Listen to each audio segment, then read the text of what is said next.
만약 인공지능에게 몸이 생긴다면 세상은 어떻게 바뀔까요? 오늘은 AI가 화면 밖, 바로 이 현실 세계로 걸어 나오는 기술, 피지컬 AI에 대해 이야기해 보겠습니다. 우리 이제 AI 비서랑 대화하는 거 익숙하잖아요? 근데 혹시 이런 생각 안 해보셨어요? 아, 근데 넌 결국 화면 안에서만 일하는구나. 정작 내 현실의 불편함은 못 도와주네. 하고 말이죠. 네, 맞아요. 지금까지의 AI는 정말 똑똑하긴 한데, 뭐랄까, 디지털 세상이라는 투명한 유리상자 안에 갇혀 있는 셈이었죠. 현실 세계에 직접 손을 뻗을 순 없었어요.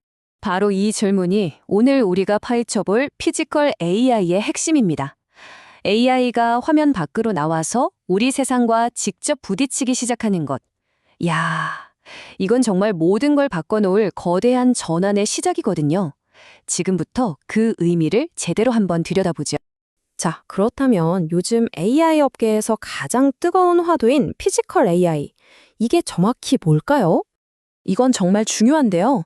피지컬 AI는 로봇 그 자체가 아닙니다.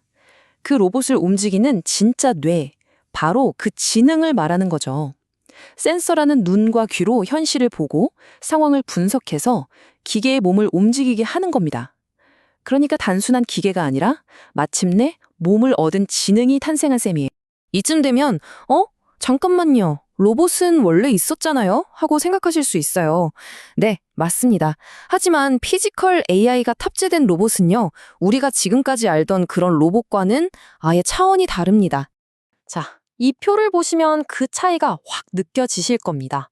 옛날 공장 로봇은요, 오른쪽으로 3cm 움직여서 나사를 쪼여 이렇게 정해진 명령만 그냥 반복했어요. 나사 구멍이 살짝 삐뚤어져 있어도 몰라요. 그냥 시키는 대로 할 뿐이죠. 하지만 피지컬 AI는 다릅니다. 이 의자 좀 조립해줘. 이렇게 목표를 툭 던져주면 얘가 나사가 안 맞는 걸 보고 스스로 위치를 맞추거나 다른 부품을 먼저 조립해야겠다 싶으면 순서를 바꾸는 식으로 알아서 상황에 맞춰 행동하는 거예요. 한마디로 정리하면 시키는 일만 하는 단순한 도구에서 현실을 스스로 해석하고 문제를 해결하는 파트너로 진화한 겁니다. 이게 바로 피지컬 AI가 가져온 정말 혁명적인 변화의 핵심이죠. 그런데 좀 궁금하지 않으세요?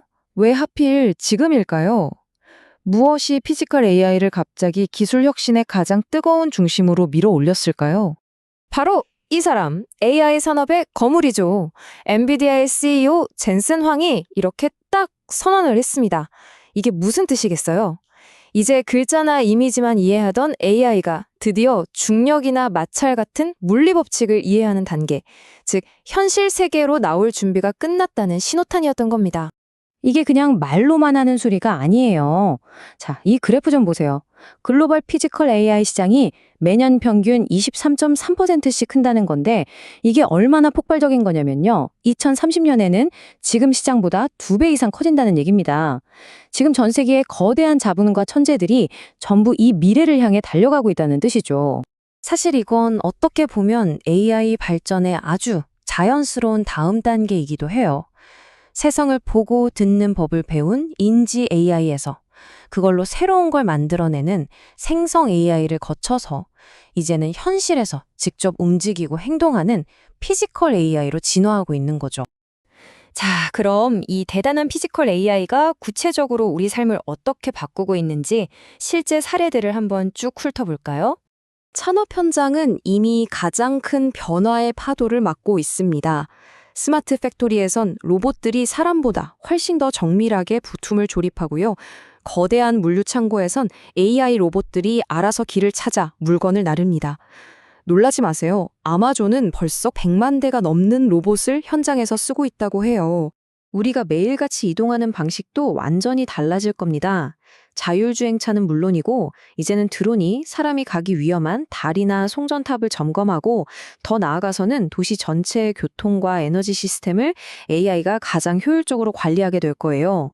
적용 분야는 여기서 끝이 아닙니다. 병원에서는 인간 의사의 손보다 더 미세하게 움직이는 수술 로봇이 활약하고 농업 현장에서는 24시간 지치지도 않고 밭을 가는 자율주행 트랙터가 식량 생산을 돕고 있죠. 심지어 국방 분야에선 사람의 개입 없이 목표를 식별하는 감시 시스템까지 나왔습니다. 정말 말 그대로 우리 삶의 모든 영역이 완전히 새롭게 쓰이고 있는 겁니다. 하지만 이 놀라운 기술에 밝은 면만 있는 건 아니겠죠. AI가 물리적인 힘을 갖게 되면서 우리는 지금껏 한 번도 겪어보지 못했던 새로운 위험과 마주하게 됐습니다. 바로 이 지점이 문제의 핵심입니다. 챗 GPT가 엉뚱한 답을 해도 그냥 에이 하고 무시하면 그만이에요. 하지만 만약에 자율주행차가 보행자를 장애물로 착각하거나 수술 로봇이 딱 1mm만 잘못 움직여도 그 결과는 돌이킬 수 없는 비극이 될 수 있습니다. 그래서 우리는 지금 정말 중요한 5가지 질문 앞에 서 있습니다. 첫째, 만약 AI 로봇이 사고를 치면 그 책임은 대체 누구에게 있을까요? 둘째, 육체 노동의 미래는 어떻게 될까요? 셋째, 우리 주변의 로봇이 해킹당해서 흉기로 변한다면 어떻게 막아야 할까요? 넷째, AI가 스스로 판단해서 공격하는 무기를 과연 우리가 통제할 수 있을까요? 그리고 마지막으로 이 모든 걸 뒷받침할 안전 기준은 어떻게 만들어야 할까요? 이 질문들에 대한 답을 찾는 것이 정말 시급한 상황입니다. 그렇다면 우리는 이 강력한 기술과 어떻게 하면 안전하게 함께 살아갈 수 있을까요? 바로 지금 우리의 선택에 미래가 달려 있습니다. 전문가들은 크게 3가지 원칙을 강조합니다. 첫째, 완벽을 가정하지 말고 실패는 당연하다는 전제하에 시스템을 설계해야 한다는 것. 둘째, 아무리 AI가 똑똑해도 위급 상황에선 인간이 즉시 개입해서 멈출 수 있는 일종의 최종 스위치를 반드시 만들어 둬야 한다는 것. 그리고 마지막으로 자동차의 안전벨트처럼 산업과 국가를 넘어서는 보편적인 안전표준을 만들어야 한다는 겁니다. 기술의 발전은 이미 시작됐고 이 흐름을 멈출 수는 없을 겁니다. 이제 선택은 우리의 몫이에요. 드디어 몸을 얻게 된 이 새로운 지능에게 우리는 어디까지 허락하고 어떤 책임을 지우고 또 어떤 규칙을 가르쳐야 할까요?